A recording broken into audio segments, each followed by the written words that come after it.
Bonjour, c'est parti pour cette quatrième édition du journal de la CGT Ineos Petro Ineos Lavera.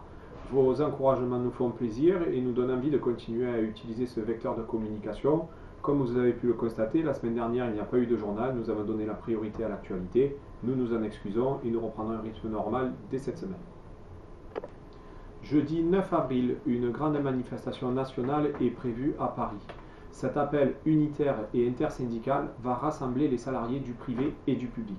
Mais parce que Marseille est une terre de lutte, les syndicats CGT, FO, FSU et Solidaires appellent à une manifestation à partir de 10h30 au Vieux-Port. Cette journée est la suite logique du 12 mars. Le mouvement prend de l'ampleur et de nombreux arrêts de travail ont été déposés dans les entreprises de la région. La SNCM, Total Lamed, la sucrière Saint-Louis et j'en passe, voilà autant d'attaques visant à transformer notre territoire en zone industrielle sinistrée. C'est dans la rue qu'il faut se battre et se faire entendre. Sur Ineos, les cahiers revendicatifs avancent, mais le climat est tendu dans de nombreux secteurs. Problèmes de reconnaissance, inquiétudes sur l'avenir du site, charge de travail en perpétuelle augmentation, les sujets ne manquent pas pour se mettre en grève le 9 avril et aller fouler le pavé marseillais.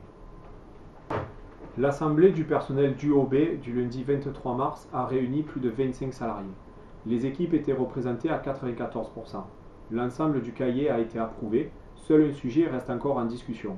Des propositions ont été faites afin d'avoir l'unanimité des salariés sur la revalorisation des coefficients et une solution a, semble-t-il, été trouvée. Celle-ci sera présentée, débattue et nous l'espérons validée par l'ensemble des équipes dans les jours à venir. Ce travail permettra aux syndicats de porter au mieux les revendications du personnel. La CGT portera ensuite le cahier finalisé auprès de la DRH du site, auprès du directeur de l'UOB et au directeur de la maintenance. En attendant, le syndicat va répartir les questions du cahier dans les différentes instances CE, DP et CHSCT. Une fois les réponses récoltées, un nouveau compte rendu sera présenté aux équipes afin de définir si les réponses apportées sont satisfaisantes ou pas. La CGT vous tiendra bien entendu informé des suites qui seront données à ce sujet.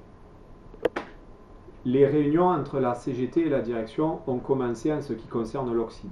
Pour le moment, il n'y a pas d'avancée notable à faire valoir.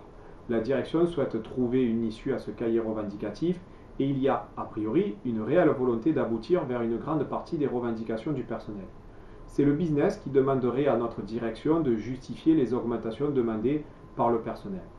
Rappelons que la position du business oxyde est de favoriser les deux ateliers d'Anvers et de Cologne avant celui de l'Aveyron. La direction laisse libre les salariés de faire des propositions sur un roulement de travail. La CGT a rappelé à la direction qu'elle travaillerait en toute transparence avec les salariés et qu'aucune décision ne serait prise lors des réunions avec la direction, mais qu'après avoir sollicité le personnel. Les tournées de secteur ont permis de rencontrer les 5 équipes. Les salariés de l'Oxyde sont attentifs aux propositions de la direction sur ce cahier revendicatif.